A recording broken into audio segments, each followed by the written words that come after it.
Fill in the blank on this statement. I am the only one in my school that blank.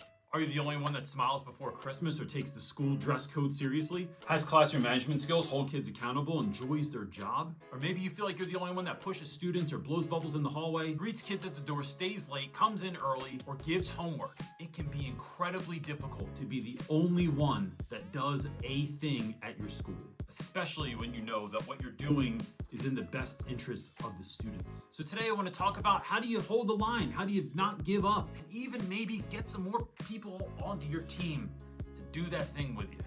Let's go.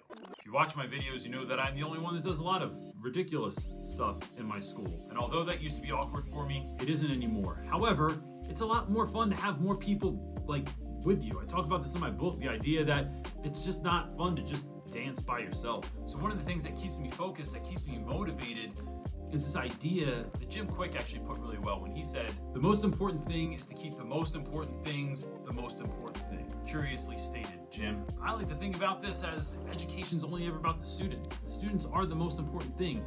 So I let my courage, my release of judgment come from this idea that what I'm doing is not for the betterment of me or to become teacher of the year or to become like everyone's favorite.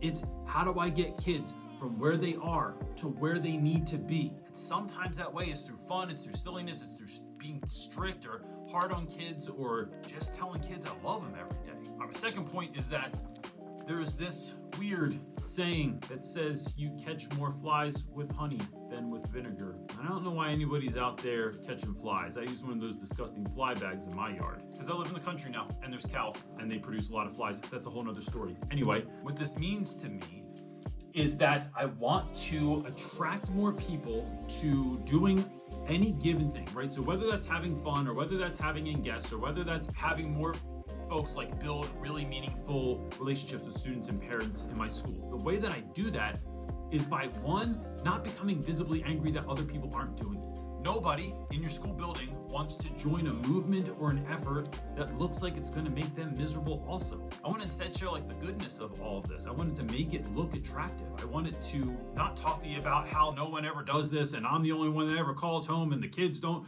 have their shirts on right and it's, I'm the only one that does this. Nobody is going to gravitate towards you or your idea if you make it look like I don't want to be that person. That looks horrible. And with that, number 3, share student wins, make the wins attractive, and make them doable for everybody. The first thing here is to share student wins, not yours. Folks may not want to emulate what you're doing because they don't necessarily want to be you. They think it's a you thing.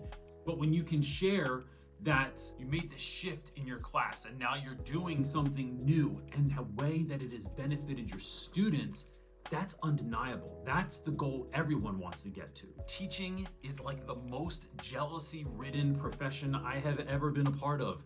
So no one wants to do what you're doing because of you. Instead, focus on the benefit to the students, and you'll see a larger number of folks come over than if you just make it about you. So you're talking about things like how you've had more engaged students, less classroom management issues, or a higher rate of quality work turned in. This is stuff that everyone wants in their classroom. And like I said, make wins doable for everyone. Nobody wants more work. When I'm working with teachers, one of the things I try to really focus on with regards to your classroom is that it's not about doing more, it's about doing it differently. So stop doing just the same old thing that you do all the time, and instead you're gonna shift that and build on that success. So making small, doable changes that over time can compound and become greater and greater and greater until you have a classroom, a lesson, an opportunity for students to learn that is incredible.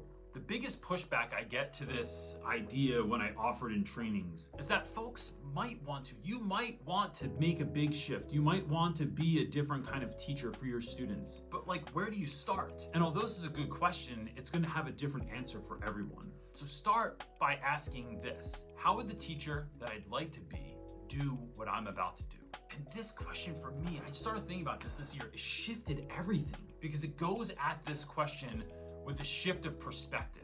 I'm not thinking about how do I do it? How would my friends do it? How does my school do it? How have I done it in the past? It's more about what is the better version, the best version of me? How would that individual handle this situation? And I love this question just to think about, like, how would that person dress? How would they prepare for class? What kind of energy would they walk into your school and your classroom with every day? How would they talk to students, and how would they handle any given issue, especially this one of being the only one? Look, real estate classroom management is at the core of a lot of this stuff. That it's really hard to have a great class if you don't have great management skills over your class. And so for that reason, last year, we created a 4-part workshop with all the resources that is now available for you to purchase. And so you can find more information and get a link to purchase in the description box below. And maybe that's not for you, but maybe you know someone that's really struggling, that is really suffering this year. Consider passing that link on to them or onto your school administration. That's it for this one, gang. Peace.